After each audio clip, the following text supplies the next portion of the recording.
ब्रेकनंतर महत्त्वाची बातमी आहे। हर्षवर्धन पाटलांचा बंडाचा पवित्रा कायम पाहायला मिळतोय। कार्यकर्ते ऐकण्याच्या मनस्थितीत नाहीत असं आता पाटील म्हणतायत। अजित पवारांना हर्षवर्धन पाटलांचा विरोध कायम आहे का, असा आता यातून सवाल उपस्थित झालेला आहे। मुंबईतून परतल्यावर हर्षवर्धन पाटलांचा सूर बदललाय की काय, अशी ही शक्यता वर्तवली जाते।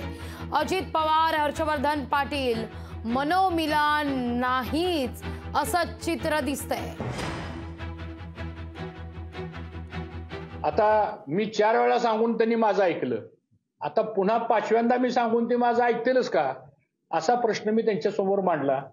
तसा आता उद्या देवेंद्र फडणवीस साहेब सुद्धा या संदर्भामध्ये ठरवतील ना पुढे काय करायचं ते। आणि मला असं वाटतं की ज्यावेळेस उद्याची भूमिका होईल कार्यकर्त्याची, जर सगळं आमचं ठरलं असेल तर मग उद्या कार्यकर्त्याला कशाला बोलवायचं? मग शेवटी तो कार्यकर्त्याचा मान सन्मान आहे। हा प्रश्न कार्यकर्त्यांचा आहे, हा प्रश्न काय पुढाऱ्यांचा किंवा नेत्यांचा नाहीये।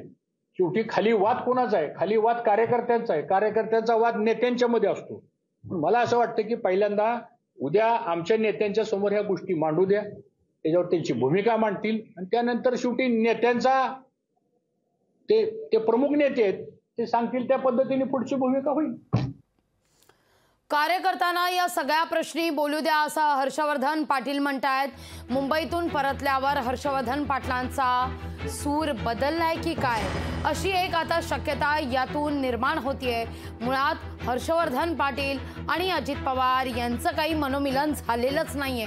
बारामती विशेषतः इंदापूर मतदारसंघात लोकसभा निवडणुकीकरता हर्षवर्धन पाटलांनी अजित पवार यांच्या उमेदवार असलेल्यांना सहकार्य करावं। अर्थात सुनेत्रा पवार अद्यापही उमेदवारी जाहीर झालेली नाहीये, पण अर्थात यावर या सगळ्या प्रश्नी भाष्य करावं असं म्हटलं जात होतं। पण यावर मात्र आता हर्षवर्धन पाटलांनी आपली भूमिका कायम ठेवलेली आहे। याविषयी राष्ट्रवादी काँग्रेसकडून प्रतिक्रिया घेण्याचा प्रयत्न केला असता राष्ट्रवादी काँग्रेसनं या सगळ्या प्रश्नी मौन बाळगणं पसंत केलंय। लोकशाही मराठी ऐका, पहा, जागरूक रहा।